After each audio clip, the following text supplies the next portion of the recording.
Welcome my day two of learning stock market with basic में। आज हम सीखेंगे कि आप buy and sell of share market क्या होता है और स्टॉक और हम किस चीज़ को बाय एंड सेल करेंगे। पहले मैं आपको रिकैप दे देता हूँ अपने प्रीवियस वीडियो में, जिसमें हमने सीखा था कि स्टॉक में मार्केट है क्या और इसमें कैसे कैसे हम इन्वेस्टमेंट कर सकते हैं, फुल टाइम और शॉर्ट टाइम। हम उसी को आज फर्दर लेते हुए आपको समझाएंगे आप क्या कैसे कैसे आप इन्वेस्टमेंट कर सकते हो, किस किस प्रोसेस से आप कर सकते हो।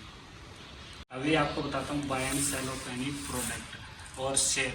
आप शेयर का एक प्रोडक्ट भी बोल सकते हैं। जैसे शेयर है वो एक कंपनी का, मान लो आप एक हिस्सा है। जैसे कि मान लो ये कंपनी के 1000 हिस्से हैं, उसमें से आप अपने पैसे इन्वेस्ट करके एक हिस्सा आप खरीद लेते हो और जैसे जैसे वो कंपनी ग्रो होगी वैसे वैसे आपका खरीदा हुआ हिस्सा और मान सकते हो आपकी एक शेयर वो भी ग्रो होगा। पर इसमें आपको एक वो है कि आपको अच्छी कंपनी के साथ ही इन्वेस्टमेंट करना है। मान लो कि आप किसी भी कंपनी में जो फ्यूचर में ग्रो ना हो, अगर आप उसमें इन्वेस्टमेंट कर दो तो आपको लॉस ही हो सकता है लॉन्ग टर्म में। तो इसलिए मेरा रिकमेंड है कि आप अपनी सर्च करके ऐसी कंपनी ढूंढो जो फ्यूचर में ग्रो हो सकती है। जैसे ईवी का भी चल रहा है ट्रेंड, आप ईवी में इन्वेस्ट कर सकते हो। ईवी कंपनीज जैसे आप जो उनकी बैटरीज बनाती है, और मान लो कि सीमेंट में जैसे इंडिया ग्रो है, सीमेंट कंपनी जैसे अंबुजा एसीसी, इसमें आप इन्वेस्ट कर सकते हो। वो डेफिनेटली ग्रो होगी अपने इंडिया में, इंडिया की स्टॉक मार्केट में। और मान लो कि सेल, आपको भी सेल बताते हैं स्टॉक मार्केट में शेयर का सेल कैसे होता है। शेयर का सेल होता है, मान लो कि आपका स्पेसिफिक पॉइंट पहुंच गया, आप जहाँ पे आपको प्रॉफिट बुक करना था वो पॉइंट पे पहुंच गया और आप अपने शेयर को उस टाइम पे बेच सकते हो। जिस वैल्यू पे आपका पहुंचे शेयर उस पर बेच सकते हो, जिससे आपका शेयर की वैल्यू हो गई, उसमें आप अपना प्रॉफिट बुक करके अपना शेयर बेच सकते हो। अब आपको दोस्तों मैं बताता हूँ, जैसे मैंने आपको कल बताया था लॉन्ग टर्म इन्वेस्टमेंट और short term investment. Long term investment में आगे चल के 2 प्रकार की इन्वेस्टमेंट होती है। एक तो आप किसी कंपनी का शेयर खरीद के अपने फ्यूचर के लिए रख सकते हो। मान लो आपने लमसम इन्वेस्टमेंट कर दी। लमसम इन्वेस्टमेंट मतलब कि एक साथ आपने इकट्ठा पैसा किसी कंपनी में लगा दिया और जैसे जैसे वो ग्रो होगी आपकी इन्वेस्टमेंट भी ग्रो होगी। मान लो कि आपने कोई शेयर आज खरीदा 10 रुपये या 100 रुपये के प्राइस पे खरीद लिया और आपने उसको 10 साल के रख दिया और 10 साल के बाद में उस शेयर की प्राइस मान लो कि आप 1000 रुपये पहुँच जाए, 5000 पहुँच जाए, तो वो आपका प्रॉफिट बुक हो जाएगा। जैसे एक शेयर अभी मान लो कि आप एग्जांपल देता हूँ मैं आपको, 2003 में या 1990 के करीब में टाइटन के शेयर की प्राइस थी 3 रुपये और जो आज चल के 2300 कुछ रुपये हो चुकी है। 2300 प्लस की उसके टाइटन के शेयर की प्राइस हो चुकी है। अगर आपने उस टाइम पे उसके 30,000 रुपये लगाए होते हैं तो वो आप मान सकते हो कि कितनी प्राइस हो जाती है उस स्टॉक की। आप कैलकुलेशन करके देख लेना, या तो हम अपने इसमें बता देंगे कितनी इन्वेस्टमेंट आपकी ग्रो हो जाती है उस टाइम पे। यही है कि आप जैसे एक शेयर पे इन्वेस्ट करोगे, आज मान लो वो ग्रो हो जाए लॉन्ग टर्म में, वो आपका प्रॉफिट बुक हो जाएगा।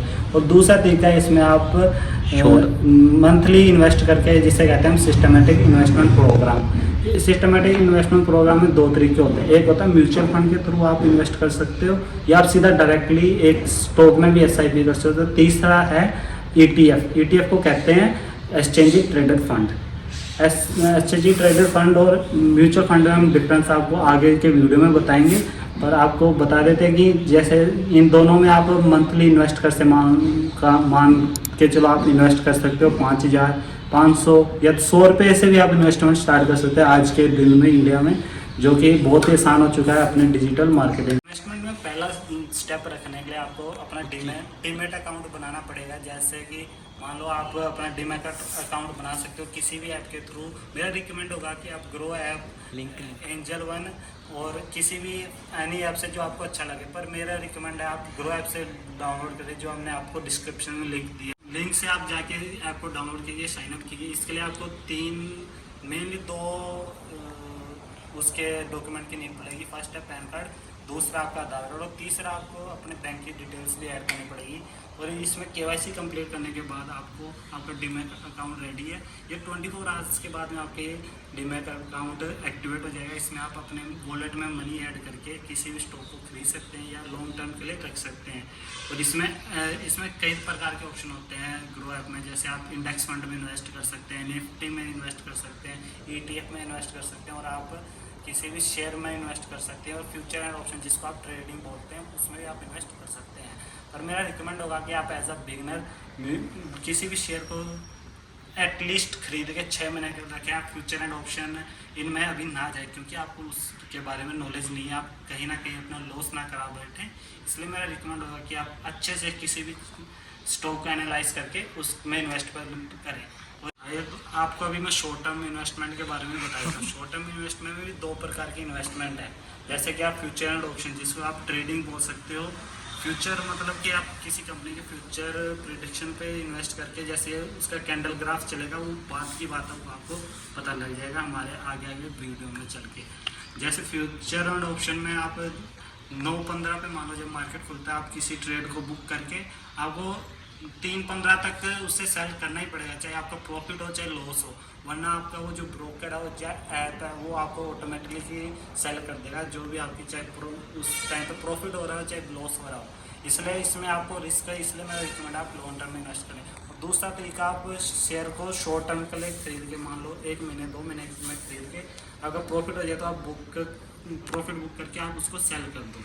ये है 2 तरीके शॉर्ट टर्म में। और इसमें मेरा पर्सनल रिकमेंड है, इसमें आपको हाईली रिस्क है और हाईली रिटर्न भी है। ऐसे नहीं कि इसमें रिटर्न नहीं मिल सकता, पर इसमें रिस्क ज़्यादा है। तो ये आप अपने रिस्क फैक्टर पे करके इन्वेस्ट